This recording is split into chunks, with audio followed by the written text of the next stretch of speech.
Meus amigos, um fraterno abraço a todos. Aqui é Armindo Júnior, da Cia da Abelha, do canal Cia da Abelha, o canal que trata, fala e faz tudo relacionado ao mundo da apicultura, ao mundo do agronegócio abelhas. Vocês estão vendo que eu estou aqui em casa, estou aqui no fundo de casa aqui. Aqui é a casa que daqui do fundo, a edícula que tem aqui no fundo. Ali no canto ali, vocês devem estar vendo ali, tem ali algumas colmeias ali de uruçu, algumas colmeias de jataí que a gente mantém ali. E aqui, a minha companheirinha, vizinha aqui, que é a colmeinha de Mandaguari, que já faz parte aqui dos nossos vídeos. Vocês já devem ter visto um vídeo que eu gravei há mais ou menos um mês atrás, aqui nesse mesmo ambiente, com a colmeia aqui do lado. Então, realmente, aqui é onde a gente vai trabalhar hoje, pessoal, e o objetivo do nosso vídeo é a gente responder as perguntas de vocês, que vocês deixam lá no descritivo dos vídeos, tá bom? Eu quero que vocês realmente acompanhem com muito carinho a resposta dessas perguntas. Eu preferi fazer um vídeo delas porque tem muitas perguntas boas e que muitas vezes, quando eu dou a resposta ali individual, ela não necessariamente chega a todos os colegas aqui do canal Cia da Abelha. Então eu acreditei que são perguntas importantes da gente estar respondendo e a gente vai estar fazendo um trabalho aqui de mais ou menos hoje aqui uns 40, 50 minutos, de repente até uma hora, no sentido de vocês aí realmente aí tomarem nota dessas perguntas. É como uma live offline, a gente já fez uma aqui com a Janaína também, e a gente vai fazer a live offline hoje a 2.0, tá bom, pessoal?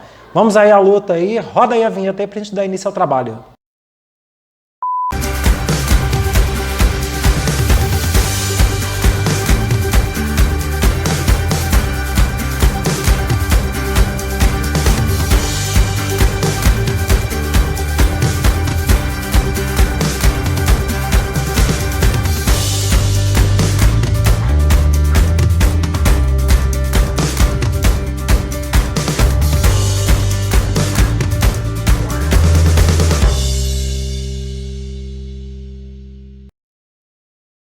Isso aí, pessoal, vamos dar início então aqui ao nosso trabalho. A gente está aqui com os vídeos, quem quiser um cafezinho quentinho, eu estou aqui com o meu café, né?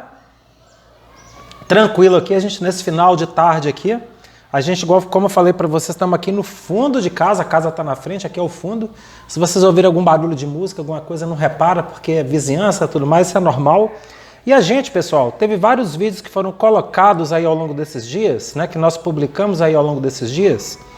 E teve um vídeo que foi publicado aí de ontem para hoje, que é o tema abelha europeia no Brasil, onde a gente fala ali sobre a questão da miscigenação das raças que começou a acontecer em 1956, com a introdução das abelhas africanas no Brasil, da Apis mellifera scutellata no Brasil, através do professor Roque Kerr, lá na Unesp de Rio Claro, e que se espalhou por todo o continente americano, e que deu origem à nossa abelha que nós temos aqui no Brasil, que é a miscigenada da europeia com a africanizada. E ali a gente faz ali um debate interessante, a gente aprofunda tecnicamente, para poder principalmente clarear para o apicultor o que é a abelha europeia F0, o que é a F1, o que é a F2, o que é a abelha africanizada, né? Eu convido vocês a assistirem aí o vídeo, se vocês não tiverem visto ainda, mas o objetivo nosso aqui, nesse momento, é aprofundar principalmente aqui a questão das perguntas com vocês, né? Tirar as dúvidas de vocês em termos das perguntas que foram colocadas, tá bom, gente?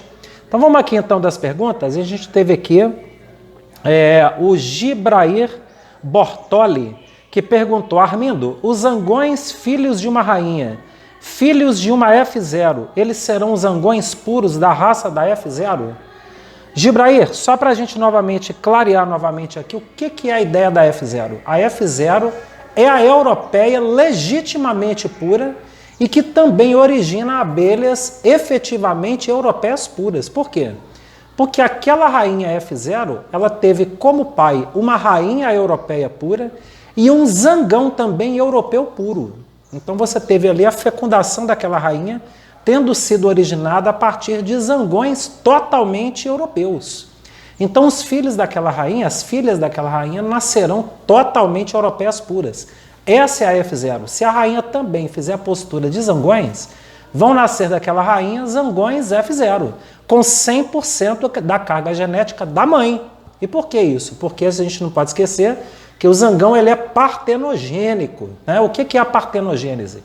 É quando você tem um dos gametas, ou masculino ou feminino, que independente dele estar fecundado ou não, ele vai entrar em segmentação celular e vai dar origem a um ser vivo. No caso da abelha, o gameta feminino, ele não sofre o processo de fecundação com o gameta masculino e ele vai dar origem a quem? Ele vai dar origem ao zangão que vai nascer com 100% das características genéticas da mãe. Ele não tem pai, né? Então ele vai ter realmente a característica ali total da mãe.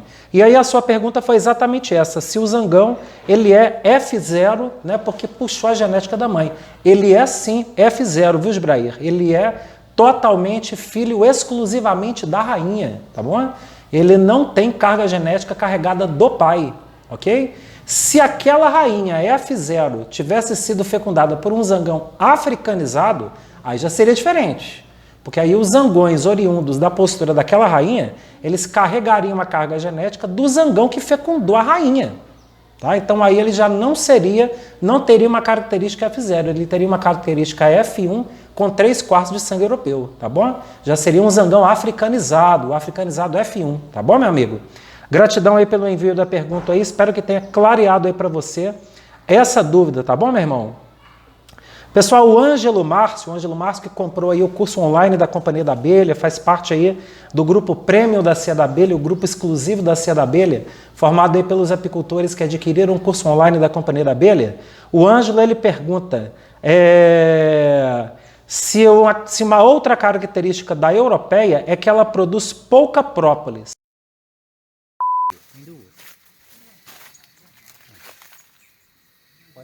Rapaz, ela tá puxando o própolis mesmo daqui, hein? Aqui, ó. Tá.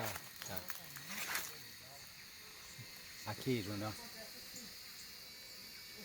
Rapaz, elas estão fervendo aqui no alecrim, moço. Fervendo, e tem mais aqui, quer ver? Nós vamos ver do lado de lá. Fervendo no alecrim. Aqui, ó. Aqui, ó. Aqui, Júnior. Vê se você pega aqui, ó. Aqui, ó. Aqui eu tô pegando. Pegou. Olha ela mordendo o alecrim. Isso aí é ela coletando própolis verde. Aqui, ó. Aqui, ó. Aqui parou na frente da câmera. Ó. Na frente aqui, ó. Ó.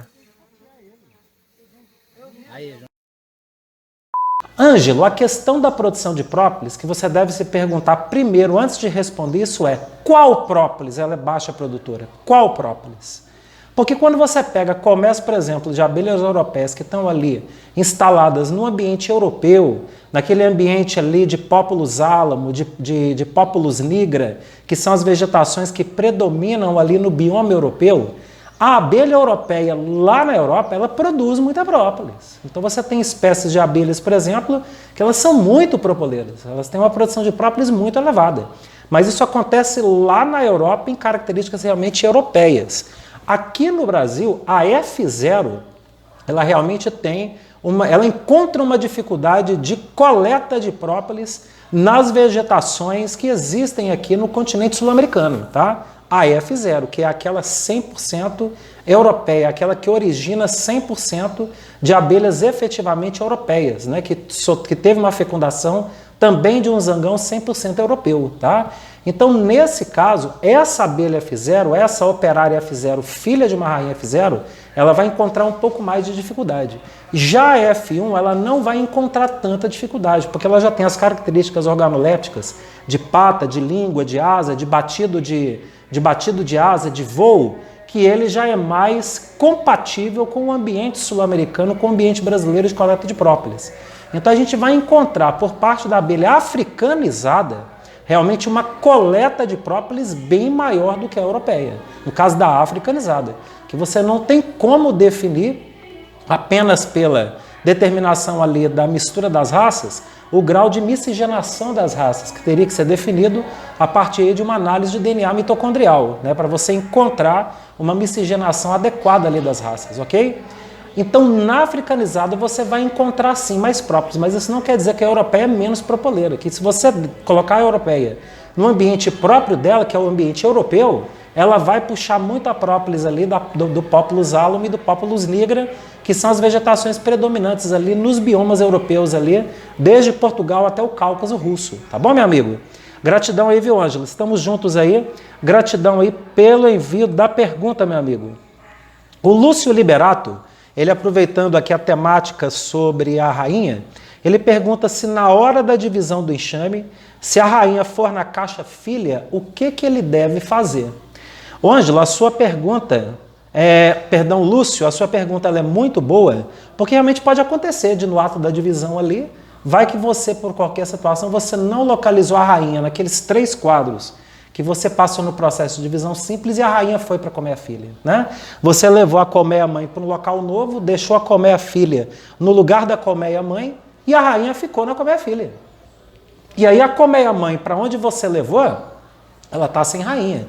Na colmeia filha não vai acontecer nada. Ela está com a rainha, está tudo certo. Ela vai continuar o desenvolvimento dela, só que ela não vai estar com a rainha nova, ela ainda vai estar com a rainha velha. A colmeia mãe é que vai tentar produzir rainha. E aí que é o problema. Porque ela, além de ter perdido a rainha, ela também perdeu as campeiras. Porque as campeiras voltaram para comer a filha. Então, qual que é a sugestão que eu te dou? Se você identificou que a colmeia filha ficou com a rainha e a colmeia mãe foi para o local novo e ainda perdeu a rainha, o que eu sugiro a você é substituir as caixas. É levar a colmeia filha para o lugar da colmeia mãe e voltar a colmeia mãe para o local original, porque ela está formando a rainha. É importante que ela tenha ali a presença das campeiras para poder nutrir aquela colmeia com pólen, com néctar, para poder formar a rainha, tá bom? Então não esqueça de fazer esse processo no caso de acontecer. O melhor que você tem a fazer mesmo é o quê? No ato da divisão você está ali retirando quadro de cria nova, quadro de cria madura, quadro de alimento, você observar bem naquele grupo de abelhas que estão vindo junto, se a rainha não está junto, tá bom? Para você certificar da rainha ficar onde? Ela ficar na colmeia mãe. É fundamental isso para você ter um sucesso pleno aí na divisão, tá bom, meu irmão? Gratidão aí, viu, Lúcio, pela pergunta aí. Estamos juntos aí, meu irmão. Então, beleza, pessoal. Nós tiramos o sobreninho dela, que só tinha 3 quadros com um pouquinho de mel. Nós vamos proceder a divisão aqui, então. Uma colmeia muito boa, vocês estão vendo aqui com a colmeia adulta. Bate um pouquinho de fumaça aqui por cima dos quadros, Raimundo. Um pouquinho. Aí.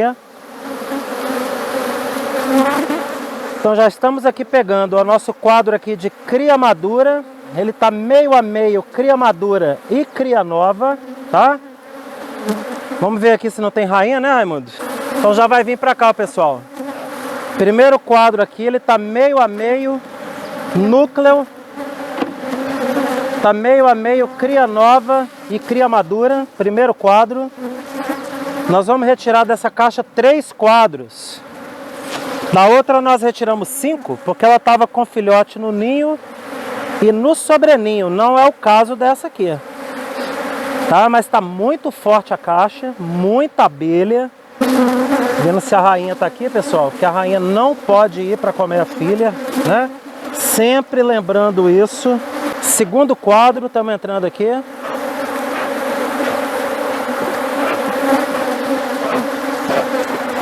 Agora a gente vai pegar um terceiro quadro, prioritariamente com alimento, tá bom?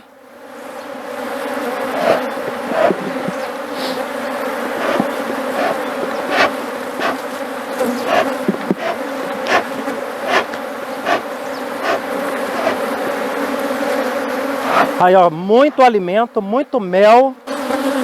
A rainha não tá aí. Tá aí o quadro aí com muito mel aqui, ó, tá pesado. Deve estar com mais de 1 quilo de mel aqui. Nós vamos introduzir aqui também no nosso núcleo. O Paulo Passos coloca aqui: meu nome é Paulo, eu sou apicultor do semiárido nordestino e queria tirar uma dúvida. Ao retirar um quadro de cria de uma colmeia e ao colocar esse quadro em uma outra colmeia, se o mesmo deve ser posto na mesma posição e no sentido que estava na A, ou se deve ser posto em outro sentido, ou se isso não importa. Ô Paulo, não importa. Você tirar um quadro de uma colmeia e levar para outra, tirar de outra, levar para outra, para outra, para outra, para outra, a posição do quadro ela não vai interferir em absolutamente nada. Você pode tirar o quadro e levar normalmente numa boa, que não vai ter problema, tá bom, Paulo? Pessoal, o Cleinilson Gonçalves, ele pergunta aqui quanto que custa hoje uma abelha rainha no mercado. Cleinilson, você vai encontrar aí rainhas de diversos preços. Você vai encontrar rainha aí desde a rainha nova, a rainha virgem, né? Que não foi melhorada ao preço médio aí de 20, 25, 30 reais, passando pelas fecundadas que custam aí na média de 40, 50 reais, as melhoradas, que vão valer aí no preço aí de 80 a 100 reais, né? E algumas que sofreram até processos aí de fecundação artificial, onde o preço dela pode chegar aí até a 200, 250 reais. Então tudo vai depender do grau do processo de fecundação que aquela rainha sofreu, do grau de miscigenação que ela tem e do quanto que ela teve ali de resposta também das origens dela, ou seja, da mãe dela, da avó dela, da bisavó dela, né? Ou seja, o histórico de pedigree daquela rainha. Isso que vai determinar o preço da rainha, mas varia de 20 até 250 reais, meu amigo. O mais importante, se você estiver começando a apicultura, é você estabelecer, dentro do manejo pré-safra, que a gente orienta aqui no método Companhia da Abelha, você pensar em estabelecer uma troca de rainhas no total de até 30% das colmeias. Então vamos supor, pensa comigo que você tem um universo ali de 100 colônias. Dessas 100 colônias você vai fazer uma avaliação e você vai encontrar no processo de avaliação daquelas colônias, do desenvolvimento delas, seguramente ao longo de um ano você vai encontrar 20 a 30% que vão ter um desempenho menor, bem abaixo. Esses 20 a 30% que tiveram um desempenho abaixo são as que você vai trocar no ano seguinte. E mesmo quando você chegar para poder fazer o manejo pré-safra no ano seguinte, você vai encontrar ainda um novo número de até uns 20% das colmeias que não vão responder ao manejo pré-safra, indicando que são as rainhas que você vai trocar, as rainhas que estão envelhecidas, tá bom? Então tem vários indicativos que você pode fazer dentro do calendário apícola, dentro do manejo pré-safra, para você chegar aí na identificação das rainhas que precisam ser trocadas, tá bom, meu amigo? Manda abraço aí, gratidão aí pela pergunta, tá ok, meu irmão? Vamos aqui. O apiário doce mel, ele está dizendo que ele tem F0, porém ele só utiliza como matrizes, porque elas são caras demais, é verdade, cara, elas são muito caras, né? Você tem que ter, inclusive, eu te oriento que essas F0 que você adquira, você tenha um cuidado de comprar essas rainhas com a autorização do Ministério da Agricultura de importação delas, porque não existe F0 no Brasil. F0 no Brasil você não alcança, exceto se estiver acontecendo o processo de quê? De fecundação artificial de rainhas, ou seja, um sêmen que é sabidamente 100% europeu, fecundando ali uma rainha que é sabidamente 100% também europeia. Aí você vai ter uma rainha que vai originar abelhas operárias ali que são 100% europeias, que são também operárias F0, tá bom? Agora eu recomendo a você ter isso tudo muito bem documentado, porque esse material genético hoje é proibido de ser importado pelo Ministério da Agricultura. Existe um controle muito pesado em cima aí dessas rainhas, tá bom, meu irmão? Manda brasa aí, boa sorte aí no trabalho aí, nós estamos à disposição.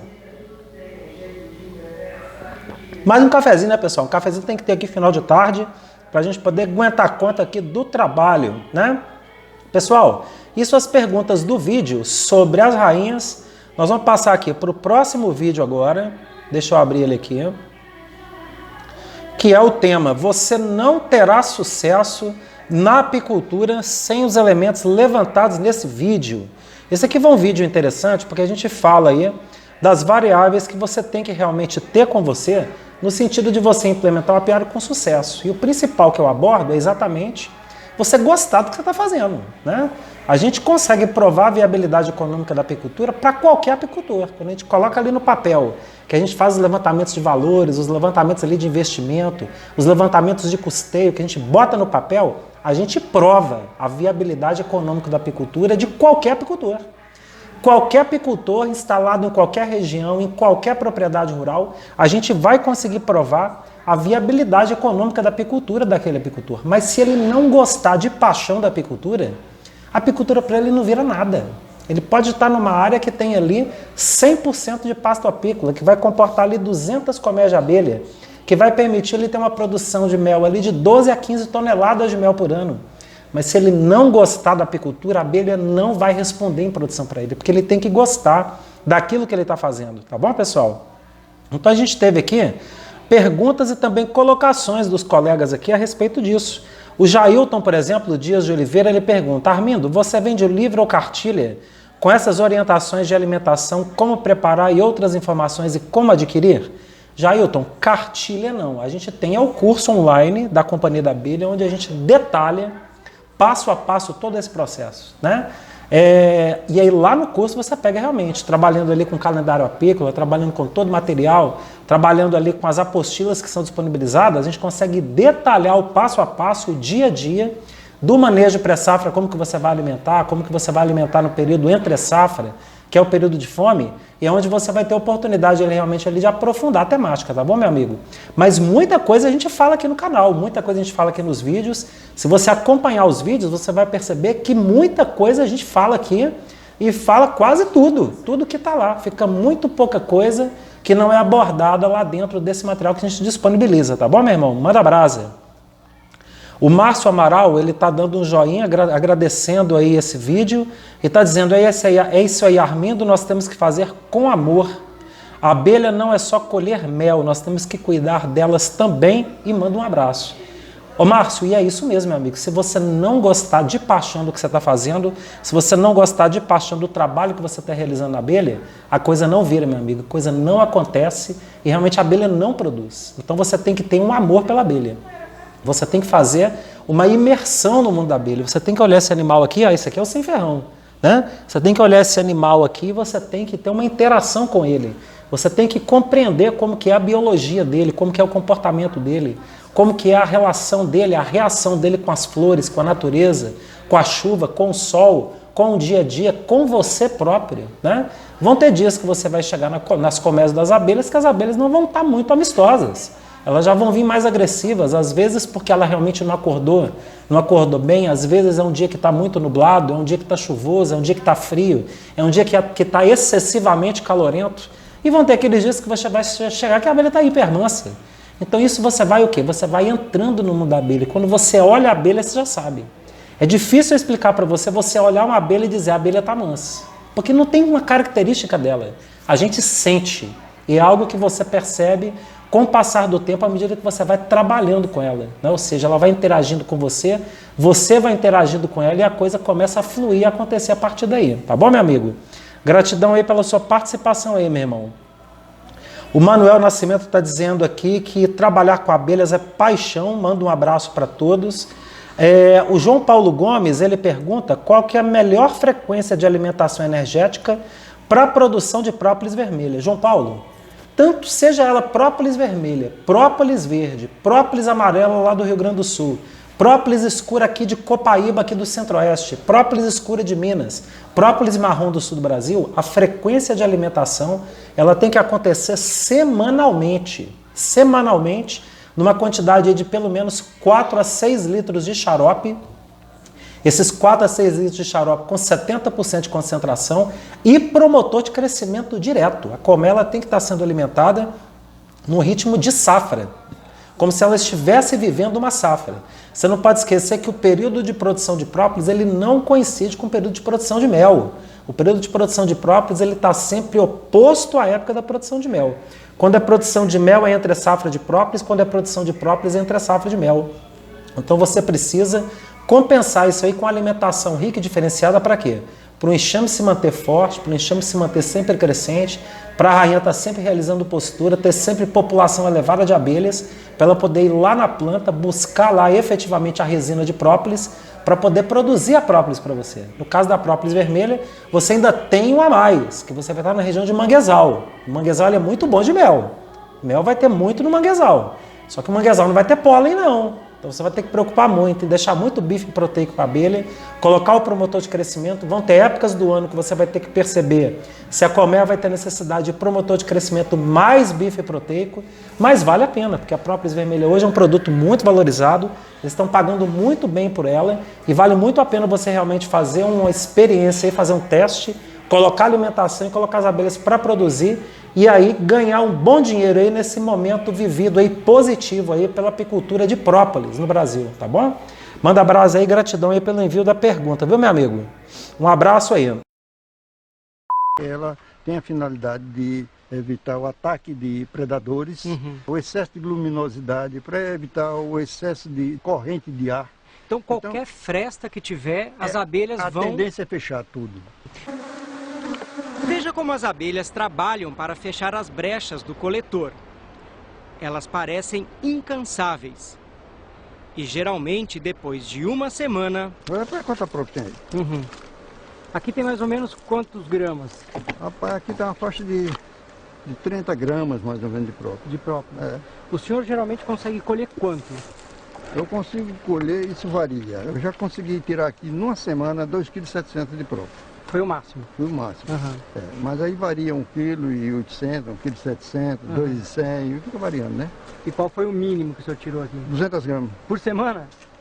Numa semana fazia 200 gramas. Porque isso é sazonal, né? Ah. Depende do tempo.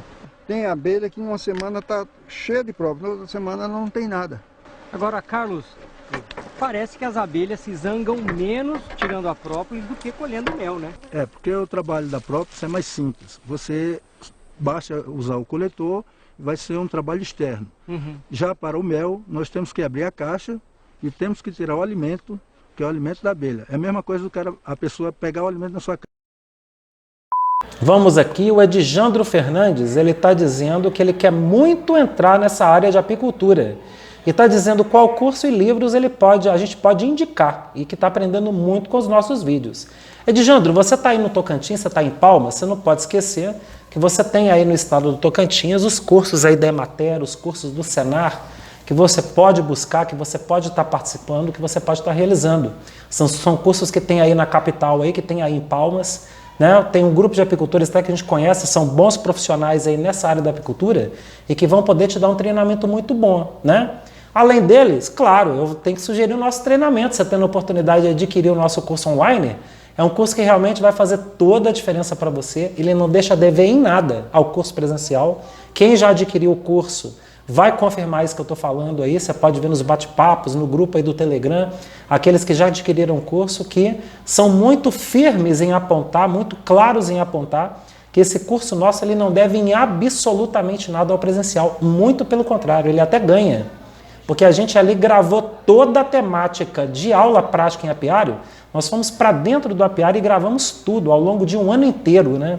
Então isso faz muita diferença realmente no trabalho. Procura os cursos aí, né, aí dos cursos aí dessas instituições públicas e tendo a oportunidade faz aqui os nossos. Em termos de livros, eu sugiro você procurar os livros do saudoso apicultor Helmut Wiese, tá? Ele tem aí livros publicados aí excepcionais, muito bons aí na área da apicultura. Tem outros também, alguns livros que são de fora do Brasil, mas que foram traduzidos. Tem aí a Ecologia da Abelha, tem aí a Biologia da Abelha, né?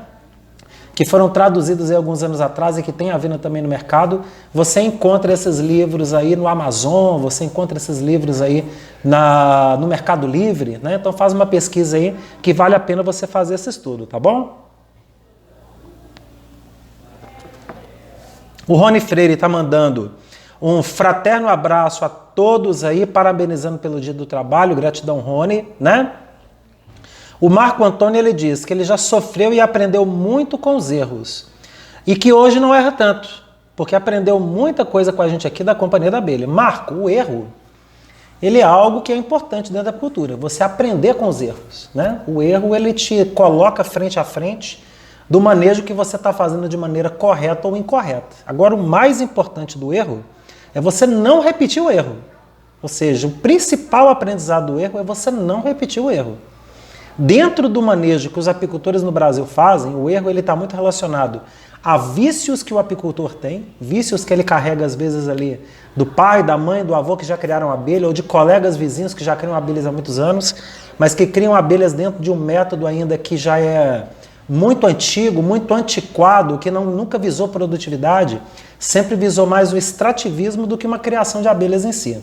E claro, você adotar calendário apícola, você trabalhar com apicultura sem ter calendário apícola na mão, sem saber o que vai fazer, sem você fazer o manejo correto nas épocas corretas, né? Isso é o principal aprendizado que falta para todo apicultor brasileiro, né? E você que já está nesse caminho, é a sugestão que a gente deixa, meu amigo, você buscar realmente isso no sentido de um aprofundamento bacana no trabalho que você vem fazendo, tá bom? Parabéns aí pelo trabalho aí e manda abraço, meu amigo, tá ok?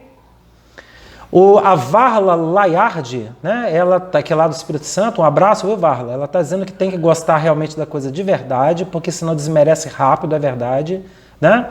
O José Fernando Teixeira, ele está agradecendo pelo conhecimento todo que tem sido passado, né? e que em breve está querendo fazer o curso online. Vai ser um prazer te receber, meu amigo. O Ângelo Márcio está aí mandando um abraço também. Olha que interessante. Eu ia fazer o curso no Senar, mas a cia da abelha apareceu primeiro. Pois é, né, Ângelo? E chegou e você transformou realmente a maneira como você está aí implementando seu projeto de apicultura. Então, gratidão aí, meu amigo, por você estar aí conosco e nós estamos juntos aí no dia a dia seu, né? O Marcelo Oliveira, ele está dizendo aqui que a apicultura realmente ela tem que ser feita com amor, né? Como acontece comigo e com meu pai, né? Tranquilo, que o enxame... Assim, aí ele fala que o enxame chegava na caixa isca e depois de um tempo morria. E ele achava que era veneno. Mas vendo os vídeos ele percebeu que era falta de alimento. Pois é, Marcelo, porque normalmente a enxameação, ela acontece em que época? A enxameação ela acontece ali dentro da safra de mel. Então, por exemplo, para a gente que está aqui no centro-oeste brasileiro, que engloba também aqui o sudeste brasileiro, você tem um período de safra de mel acontecendo de julho a outubro, né? Você tem ali o grosso da safra do mel ocorrendo nesses 4 meses e a enxameação junto. Então, o que ocorre? Você captura muita abelha de julho a outubro. Quando entra ali novembro, que começa a chuva, entra o período de fome das abelhas. Entrou o período de fome, meu amigo, ali começa a morrer a abelha. Então, realmente, é o que acontece. Você percebe ali, acha que é veneno que está matando. Às vezes pode até ser. Você tem que saber também fazer a identificação se é veneno. Quando for veneno, vai ter a abelha morta no chão, espalhada no apiário de tudo quanto é lado. É a abelha que saiu da colmeia e saiu rodopiando no chão como se estivesse tendo ali uma convulsão, um ataque epiléptico, e logo depois ela morre.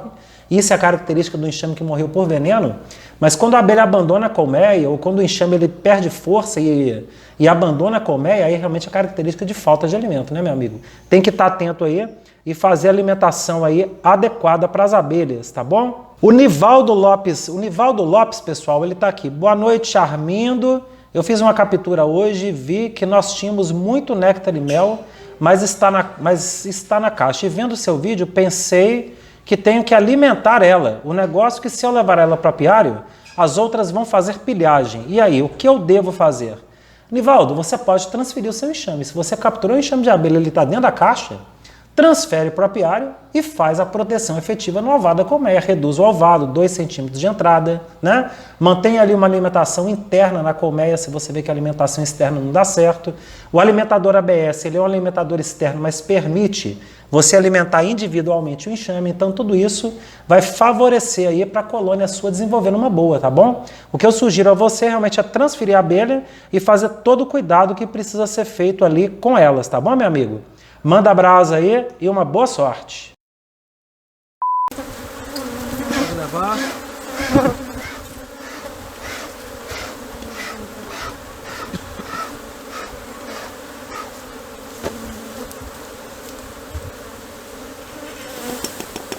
Aqui mesma coisa. Pode levar.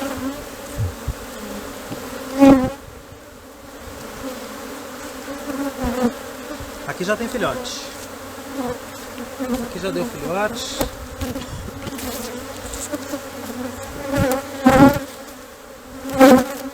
Aqui também deu muito filhote aí, ó. Caixa muito forte, muita abelha.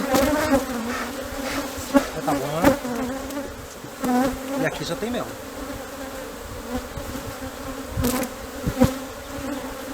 Tá aí muito mel.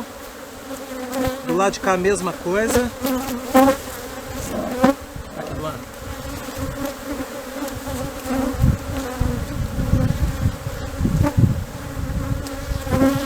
O Westphal, como é que tá? Carregado, olha só. Como é que tá isso? Cara, ele tá pesando mais de uns 2 quilos. Muita abelha.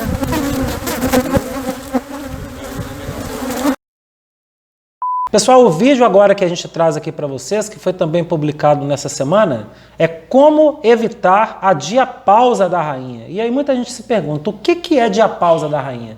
Diapausa da rainha, pessoal, é quando a rainha, por alguma circunstância, por algum motivo, ela para de botar. Ela não abandonou a colmeia, ela está lá, mas ela parou de botar.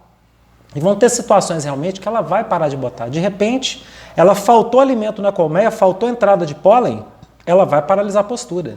De repente entrou ali um período de chuva intenso, 2, 3, 4 semanas de chuvas ininterruptas, que não deu condições das abelhas irem buscar pólen na natureza, acabou o pólen que estava ali estocado no favo, a rainha vai paralisar a postura. E aí é importante o apicultor ele estar atento nisso, porque às vezes ele abre a colmeia, não encontra nenhum filhote, nada de filhote, e aí ele pensa que a colmeia está órfã. Ele pensa que a rainha chameou e a colmeia está sem rainha. Na realidade, ela não está sem rainha, a rainha está em diapausa. E aí, o que é importante o cara fazer? Ele entrar na alimentação para poder reequilibrar os níveis de proteína e dar condição ali à rainha de voltar à postura. E aí, o Dario Braz, ele faz aqui a pergunta: bom dia, amigo, qual a melhor alimentação? Mel, água ou açúcar com água em xarope? Dario, você tem que entrar, não é só água com açúcar não, porque água com açúcar não tem proteína. Água com açúcar só tem carboidrato. Você precisa entrar ali uma nutrição muito rica em proteína para a abelha para poder reativar a produção de geleia real por parte das abelhas nutrizes e, consequentemente, essa geleia real chegar para a rainha para que ela tenha condições de fazer o quê? Para que ela tenha condições de realizar postura. Então você precisa entrar aí o bife proteico numa quantidade de 250 gramas por semana naquela colmeia, mais 1 litro de xarope. Não é entrar quantidade de alimento. Não adianta você entrar ali 1 quilo de bife e entrar 6 litros de xarope. Não é isso que faz a rainha abrir postura. É como se você pensar na criança desnutrida. Quando você entra numa criança desnutrida, você não dá um pratão de comida para ela. Você entra ali doses pequenas de alimento. Então coloca ali 1 litro de xarope e água com açúcar, entra ali 250 gramas de bife proteico, aguarda 7 dias para ver como é que vai ser a reação das abelhas, para você acompanhar todo o processo aí, tá bom, meu irmão? Manda brasa! O Ayrte Jesus, que é o pessoal lá de Salvador, né?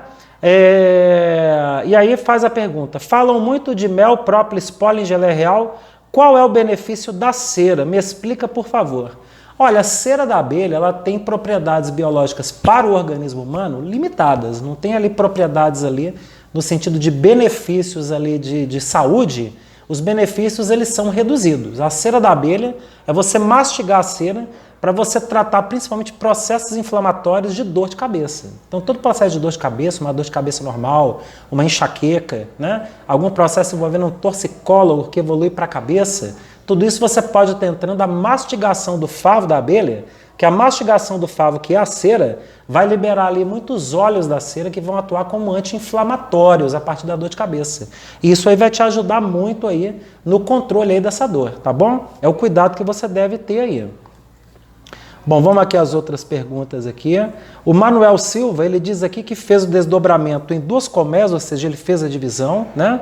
Tudo estava a correr bem, ela já tinha rainhas, já tem 45 dias e não vejo postura da rainha, só tem cria de zangão. O que terá se passado? Manuel, se só tem cria de zangão, a sua colmeia virou colmeia zanganeira. Se você já está identificando muita cria de zangão a partir da divisão que você fez há 45 dias atrás, a rainha não vingou, por alguma razão. Tentar descobrir por que a rainha não vingou, também é chover no molhado, meu amigo. Pensar daqui para frente. O que tem de população de abelha ainda, de abelha operária nessa colmeia zanganeira? Se tiver uma população de abelha operária boa, que ocupa aí uma quantidade de 3, 4 quadros da sua colmeia, vale a pena você fazer o salvamento dessa colmeia zanganeira para poder resgatar esse enxame. Agora, se a população de abelha operária é pequenininha, de 1, 2 quadros, você pode até resgatar, mas o custo que você vai ter é muito elevado para você poder alcançar aí o processo de recuperação desse enxame, tá bom, meu irmão? Pessoal, ainda dentro desse vídeo, o Renan Rangel, ele pergunta se soja tem proteína. Renan, o principal componente da soja é a proteína. É por isso que o pessoal planta soja demais. O pessoal planta muita soja porque ele tem uma composição proteica ali muito alta, né? Você encontra ali na soja ali em torno ali de 25, 28% de proteína na soja que está ali in natura, aquela que foi retirada do grão, colhido ali da vagem recentemente. Ali nós estamos falando de um alimento riquíssimo em proteína. Quando aquele grão ele é colhido, né, que é levado ali para ser feito o beneficiamento dele, eles separam parte do grão e começam a retirar ali toda a composição de celulose que está naquele grão para poder aumentar a concentração de proteína. É onde você encontra aí no mercado Muita soja sendo vendida aí com 40% de proteína, 45% de proteína, 54% de proteína. Eles colocam sob várias apresentações e sob várias concentrações de proteína na soja. Mas o pessoal planta muita soja porque tem proteína. É por isso que a soja é a base da alimentação para o gado, é a base da alimentação para o porco, é a base da alimentação para a galinha, é a base da alimentação para o peixe, né?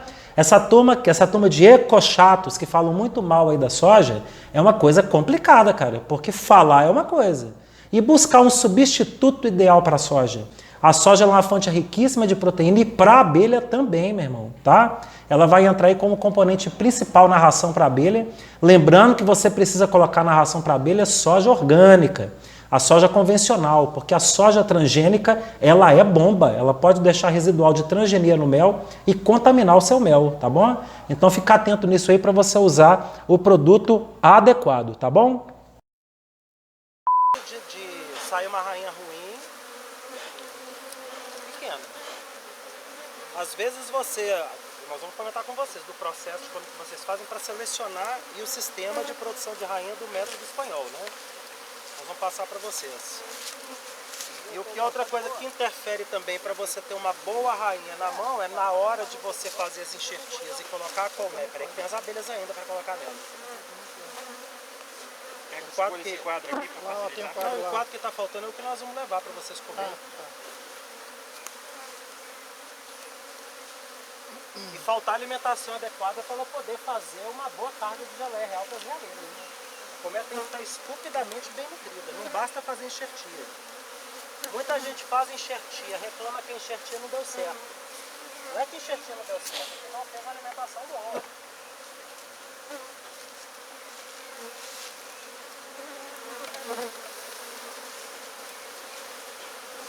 Sempre tudo que cai no chão tem que ter muito cuidado, que a rainha pode estar lá. Bate a sininho aí numa árvore, bota lá no carro pra nós. A rainha pode cair no chão. Na hora que a gente balança o milho, a rainha pode cair no chão. E aí tem que tomar muito cuidado para não pisar nela, né? Muita abelha, né? Aí pode levar até a escondedora. Pode pegar o ninho e balançar aqui.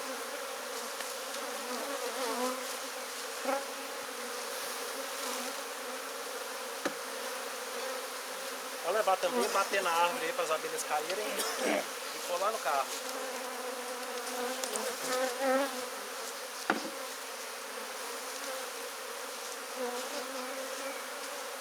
Maravilha, pessoal.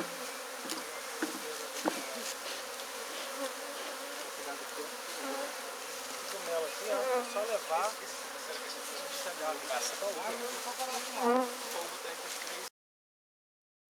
Meus amigos, nós estamos atingindo aqui 45 minutos de vídeo, está escurecendo muito rápido, a gente vai ter que encerrar, né? Eu espero que vocês tenham gostado desse vídeo. Ele está dando aqui mais ou menos 45 minutos, mas muitas perguntas aí para vocês. Eu quero convidar vocês para essa live de domingo agora, hoje é dia 2 de maio, depois de amanhã, 4 de maio, a gente vai ter nossa live, que eu vou estar fazendo aqui de casa também, das 18 às 20 horas, serão 2 horas de live. E desde já eu adianto a vocês que quem participar dessa live até o final dela vai ter uma surpresa sensacional, um presente da Companhia da Abelha que a gente preparou ao longo dessa semana e que todos os colegas vão ficar assim impressionados com o que é o conteúdo desse presente, viu gente? Então eu quero convidar vocês para estarem aí conosco. Se você gostou desse vídeo, eu quero que você clique aqui agora, dê o seu like aí bacaninha. Se você não assinou o nosso canal ainda, assina o nosso canal. Se você ainda gostou desse vídeo, pega o link dele aqui, distribui para os seus colegas aí no Facebook, nos grupos de WhatsApp que você participar. Ajudar a pulverizar a gente aí para poder levar todo o trabalho que a Companhia da Abelha vem fazendo, no sentido de fazer crescer a nossa apicultura hoje em todo o Brasil. Tá bom, pessoal? Vamos nos falando, eu vou fazer mais vídeos desse aqui. Amanhã eu devo gravar mais uns 2 desses, pegando aqui perguntas de vocês, que vocês mandaram aí nos vídeos, e a gente vai estar gravando daqui. Tá bom, pessoal? Um fraterno abraço a todos e até breve.